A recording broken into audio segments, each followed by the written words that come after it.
Penting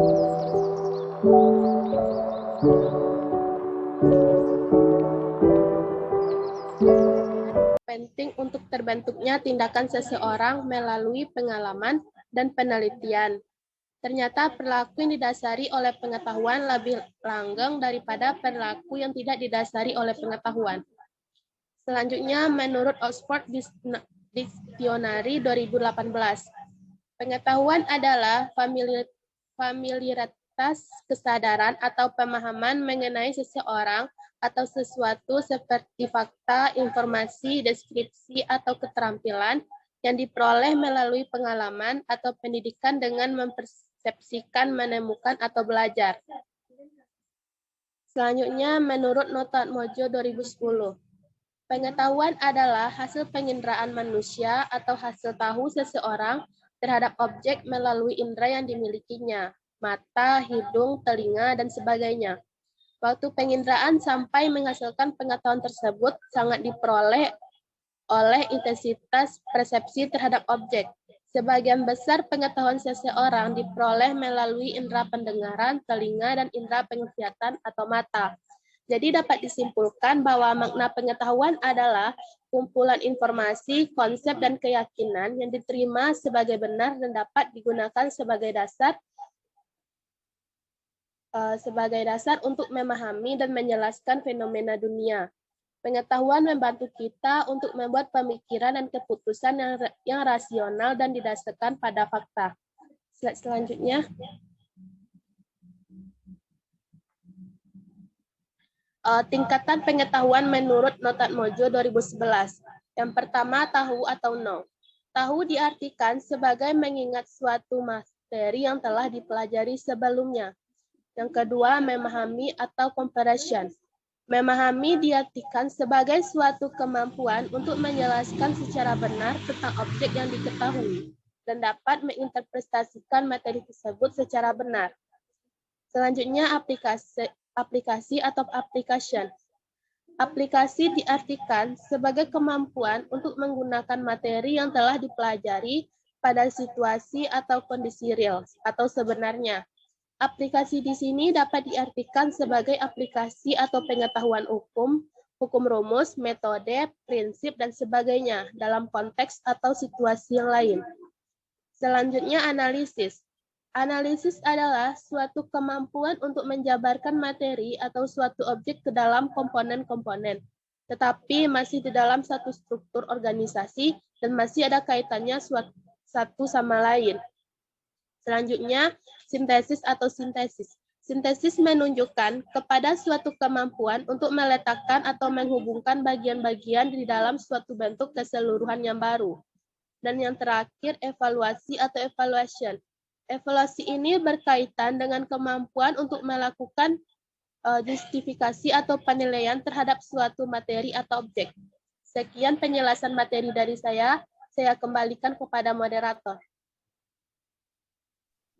Baik, kita ucapkan terima kasih kepada Rivo Dwiana Putri. Untuk penjelasan materi selanjutnya akan dijelaskan oleh Trisna Aditasari. Kepada Trisna, dipersilahkan. Baik, terima kasih moderator. Perkenalkan, saya Trisna Aditasari dengan NIM 1129317 akan melanjutkan penjelasan materi, yaitu tentang cara mendapatkan pengetahuan. Mohon maaf sebelumnya, Eta, PPT-nya sedikit bermasalah. Kami akan mencoba share screen ulang. Tunggu sebentar, teman-teman.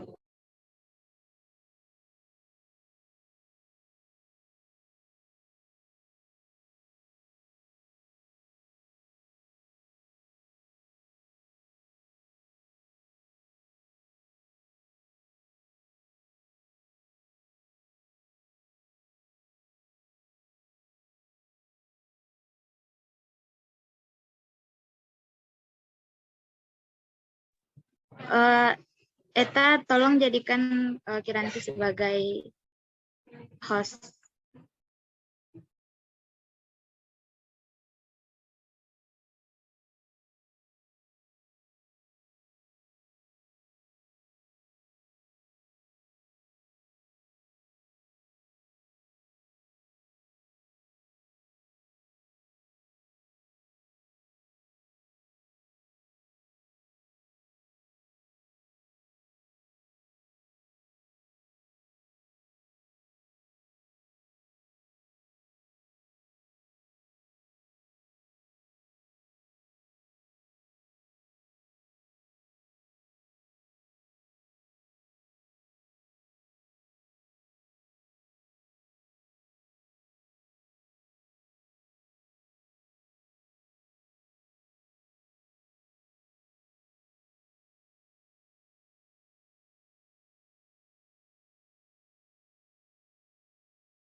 Oke. Kenapa diam? Kenapa diam? Apa? Oh, baik. Tadi ada gangguan di share screen, Miss. Oh Ini gitu. Sekarang ini tidak ada akan gangguan lagi. Masih presentasi atau tidak? Udah Iya, habis Miss, waktunya ini mau 15 menit atau belum? Kalau udah habis ya saya akan pindahkan ke grup lain. belum, Miss. Ini mau melanjutkan, Miss. Melanjutkan. Langsung pertanyaan. Kalau nggak ada pertanyaan tutup aja. Nanti saya lanjut. Baik, Miss. Oh, baik, saya akan melanjutkan penjelasan materi, yaitu cara mendapatkan pengetahuan. Yang pertama ada cara non-ilmiah. Di cara non-ilmiah ini ada beberapa pembagian. Yang pertama yaitu cara coba-coba. Cara coba-coba ini dilakukan dengan menggunakan beberapa kemungkinan dalam memecahkan masalah. Yang kedua ada cara kebetulan. Penemuan kebenaran secara kebetulan terjadi karena tidak disengaja oleh orang yang bersangkutan. Yang ketiga ada cara kekuasaan atau otoritas. Sumber pengetahuan cara ini dapat berupa pemimpin-pemimpin masyarakat, baik formal maupun informal. Yang selanjutnya ada berdasarkan pengalaman pribadi. Pengalaman pribadi dapat digunakan sebagai upaya untuk memperoleh pengetahuan. Selanjutnya ada cara akal sehat. Akal sehat kadang-kadang dapat menemukan teori kebenaran. Sebelum ilmu pendidikan berkembang, para orang tua zaman dahulu agar anaknya mau menuruti nasihat orang tuanya, atau agar anak disiplin menggunakan cara hukuman fisik bila anaknya tersebut salah. Yang selanjutnya ada kebenaran melalui wahyu. Ajaran agama adalah suatu kebenaran yang diwahyukan dari Tuhan melalui para nabi. Yang selanjutnya ada secara intuitif. Kebenaran secara intuitif diperoleh manusia secara cepat melalui di luar kesadaran dan tanpa melalui proses penalaran atau berpikir. Yang selanjutnya, melalui jalan pikiran. Manusia telah mampu menggunakan penalarannya dalam memperoleh pengetahuannya. Yang selanjutnya ada secara induksi. Induksi adalah proses penarikan kesimpulan yang dimulai dari pernyataan-pernyataan khusus ke pernyataan yang bersifat umum. Yang terakhir ada cara deduksi. Deduksi adalah pembuatan kesimpulan dari pernyataan-pernyataan umum ke khusus. Yang kedua ada memperoleh pengetahuan pada dewasa ini lebih sistematis, logis, dan ilmiah. Cara ini disebut metode penelitian ilmiah, atau lebih populer disebut metode penelitian atau research methodology. Yang selanjutnya, ada faktor-faktor yang mempengaruhi pengetahuan. Menurut Noto Atmojo tahun 2010, faktor yang mempengaruhi pengetahuan yang pertama yaitu faktor pendidikan.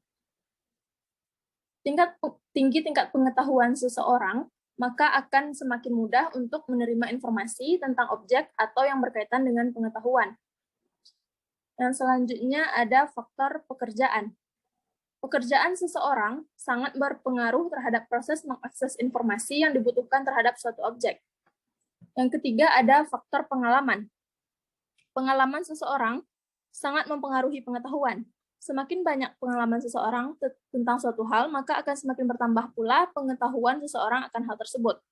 Yang keempat ada keyakinan. Keyakinan yang diperoleh oleh seseorang biasanya bisa didapat secara positif dan keyakinan negatif dapat mempengaruhi pengetahuan seseorang. Yang terakhir ada sosial budaya. Kebudayaan beserta kebiasaan dalam keluarga dapat mempengaruhi pengetahuan, persepsi, dan sikap seseorang terhadap sesuatu. Sekian materi yang dapat saya jelaskan. Saya kembali.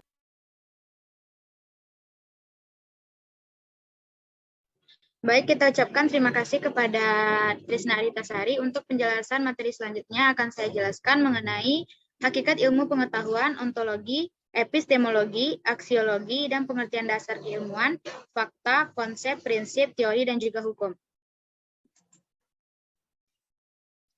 Yang pertama yaitu hakikat ilmu pengetahuan ontologi. Secara bahasa, ontologi berasal dari bahasa Yunani yang asal katanya adalah ontos dan juga logos. Ontos adalah yang ada, sedangkan logos adalah ilmu. Sederhananya, ontologi merupakan ilmu yang berbicara tentang yang ada.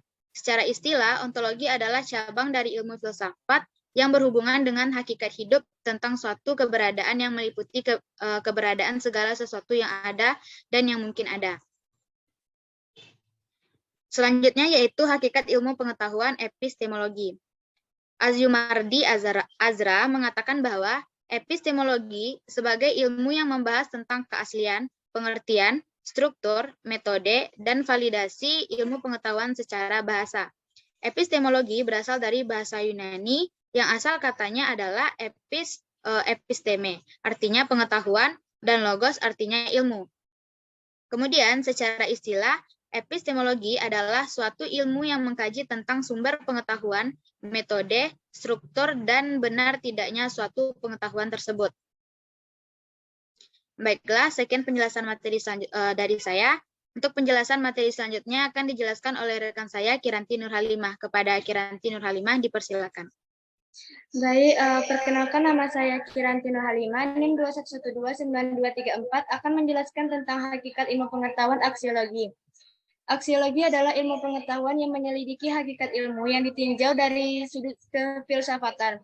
Aksiologi berasal dari bahasa Yunani yaitu aksion yang berarti nilai dan logos yang berarti ilmu.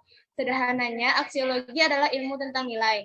Aksiologis dasarnya berbicara tentang hubungan nilai dengan nilai, ilmu dengan nilai, apakah ilmu bebas nilai dan apakah ilmu terkait nilai. Yang terakhir, pengertian dasar keilmuan, fakta, konsep, prinsip, teori, dan hukum. Fakta adalah kenyataan yang dapat dibuktikan melalui pengamatan atau pengujian.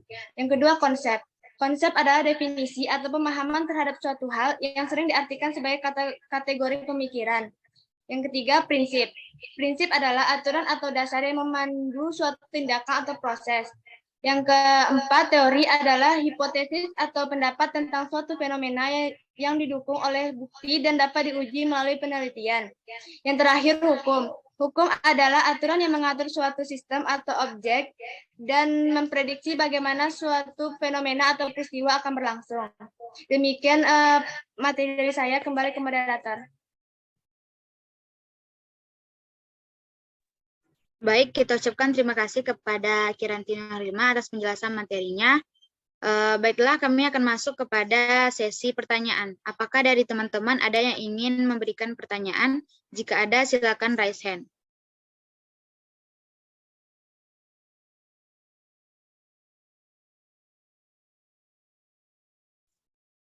Baik, untuk pemberian pertanyaan pertama, kita persilahkan kepada Putri Khairani. Baik, terima kasih sebelumnya moderator. Assalamualaikum warahmatullahi wabarakatuh. Perkenalkan, nama saya Putri Khairani dengan NIM 21129279 dari kelompok 5. Nah, pertanyaan saya, apa saja faktor yang mempengaruhi terhambatnya seseorang dalam memperoleh pengetahuan? Mungkin sekian pertanyaan dari saya, kembali kepada moderator.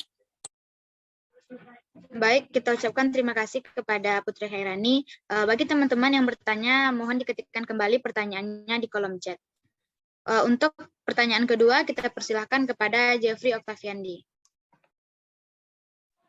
Baik, terima kasih moderator atas kesempatan yang telah diberikan.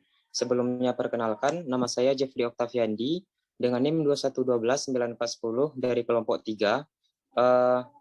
Jeffrey ingin bertanya, seperti yang kelompok 6 sampaikan tadi, bahwasanya ada beberapa tingkatan pengetahuan menurut Notoat Mojo, yaitu diantaranya itu tahu, memahami, aplikasi, analisis, sintesis, dan evaluasi.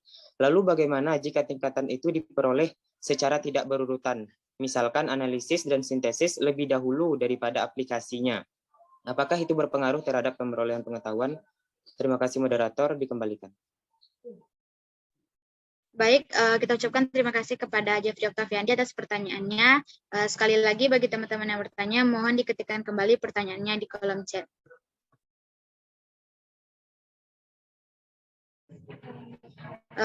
Baik, teman-teman, karena kami sudah sampai 15 menit dalam menjelaskan materi dan memberikan pertanyaan, untuk pertanyaan akan kami jawab di e-learning nantinya.